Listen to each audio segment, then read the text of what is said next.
The current research being done on the mind-matter interface has demonstrated unequivocally that the mind can affect matter. The mind can affect tissue in the body, soft tissue and hard tissue and bone and different things. Mind-body medicine says and is demonstrating that we have the capacity to make very profound changes in the way our body functions. 10, 20 years ago, if you had a kidney stone, they would actually cut you open and they go in and they would do invasive surgery and remove it.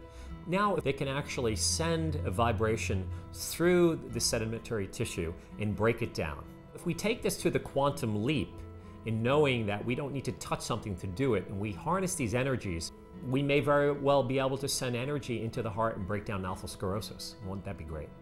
I've had a long-standing problem with my knee. The knees were sort of swollen. I had a lot of pain. I was born with amniotic band syndrome. In my situation, it was a severe case, so I needed to have surgery. I was in a car accident and had great trauma to both my legs, significant to my left leg. When I went to the doctors, their only alternative was amputation.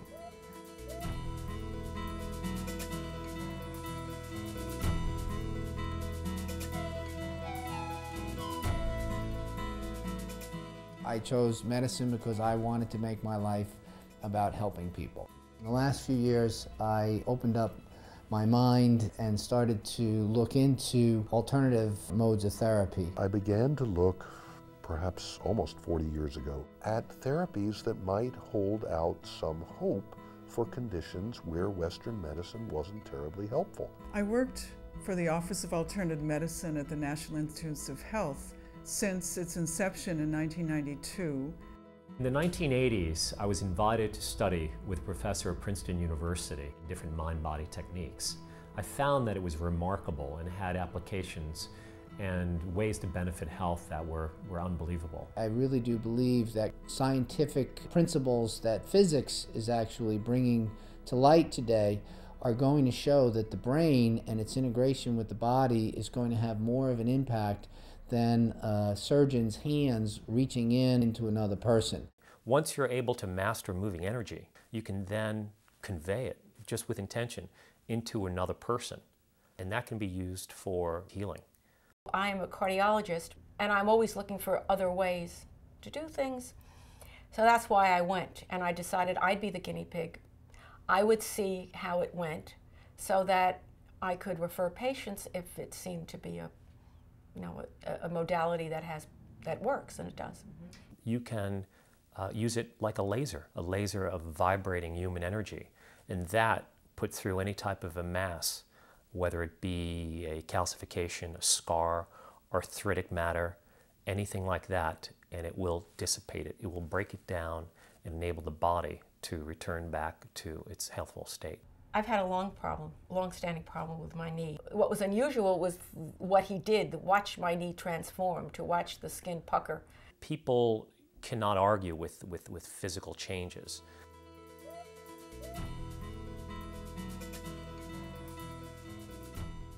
I've reviewed the work of J.P. Farrell and have actually been present where participants in observational studies have had work done. In 1978, I was in a car accident that put me in the hospital for 3 years. There was an accident in front of me. I stopped. Somebody hit me from behind. I got out, and a truck hit everybody, killed the lady in front of me. We both made the centerfold of the Daily News. My lower left leg was smashed, and most of the bone between my knee and my foot was thrown out of my leg. My dad is Dr. Stuart Cosgrove. He was at Columbia. He was the heart of diagnostic medicine. He put together a team of plastic surgeons, orthopedic surgeons. They put my leg back together. After 12 years, my foot had been getting significantly smaller and less able to carry my weight, so I had a limp, and I really was not doing well. When I went to the doctors at Columbia or New York Hospital for Special Surgery, it was strictly, well, there's not much that can be done. You have a traumatized foot. Their only alternative was amputation. Hippocrates said, "First do no harm." So it always makes sense to begin with those approaches, like mind-body approaches, which are least likely to do harm. They were talking to me about amputating from here down and being part of a physician's family those were the guys that I thought knew what all the options were. I attribute the improvement I've gotten in my foot to the therapy I got. My left leg, which at one time had no calf muscle at all, being able to do this without any pain whatsoever is extraordinary. I can walk, normal gait. I'm just getting stronger and stronger in walking. The Global Health Institute is premised on the idea that we can bring scientific method to studying some of these approaches to healing. This is a very important mission. This is what I've pushed for at the NIH, at the NIMH. It's what I feel is crucially important now.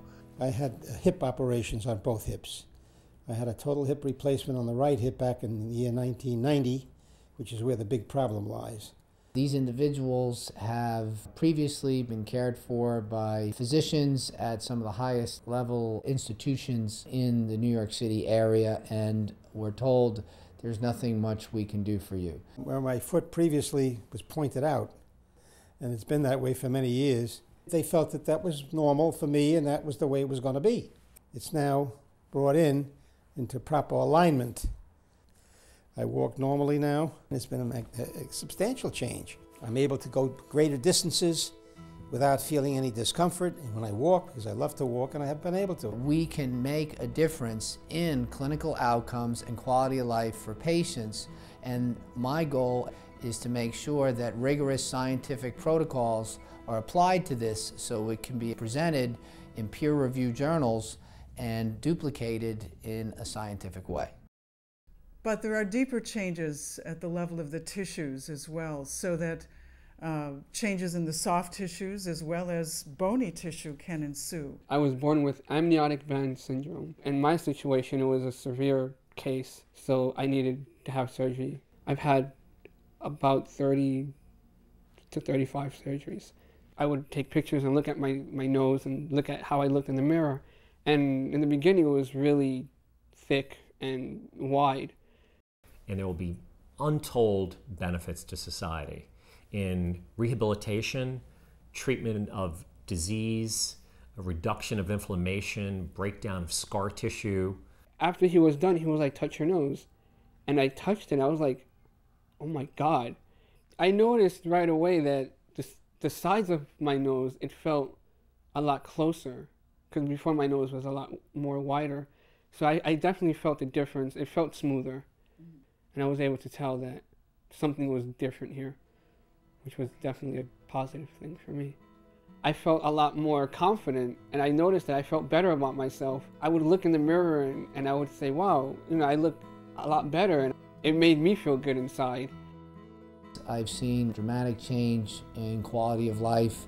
We have an opportunity here to apply the principles of science to rigorously study some alternative modalities that will show results. I'm prepared to use the state-of-the-art scientific equipment so we can understand more about what's happening and build an appropriate scientific foundation to move this whole field forward. If we can harness these ineffable energies that are now measurable in the field of biophysics and harness them and bring them to bear in modern medicine. They've gathered a large number of data on various medical cases that are truly astounding, and I'm excited to work with them to explore the energetics of the human being and health and healing. The research evidence is there. The change in consciousness still needs to happen. Things are really coming to a forefront where this whole field is going to go wide open to help facilitate the development of the new medicine. The outcomes are remarkable, and it will become a significant organization because of the work that they're doing. There are so many wonderful pioneers and visionaries who have been working each in their own way to move this area of medicine forward, to make it the medicine of today. I've come here because this is where I belong, because this is where the most effective, the most humane, the most rational, and the most scientific approach lies. These people are at the cutting edge, and I'm really delighted to be associated with them. The GHI Foundation constitutes a way for these processes to be properly integrated into conventional medicine. It should be integrated with all conventional approaches. It's not a question of either or, it's a question of both and. What I'm most interested in is how is this going to affect my patient? And I want to be part of advancing knowledge. This makes me feel wonderful.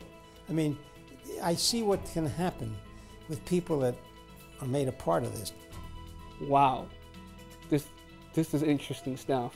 When I'm invited to play golf at Pebble Beach and somebody says, do you want to come? Do we need a cart? And I always say, yeah, we need a cart to hold the beer, not for me to be able to play. It's an honor for me to be associated with GHI and to lend my stewardship to their finances.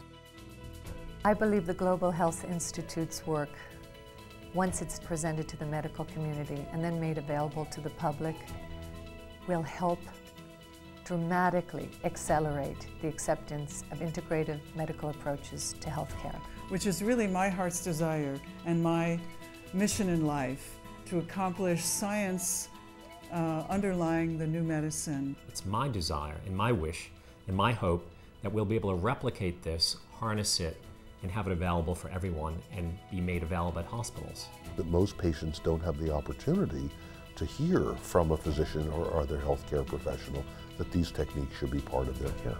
We believe we're in a unique position to allow for an integration that I have not seen anywhere else. And I've developed what is significant to me, a calf muscle that before was just a straight line. What was unusual was what he did, watch my knee transform. It's an incredible change. I just wish that this could be available for other children and they could be blessed like I was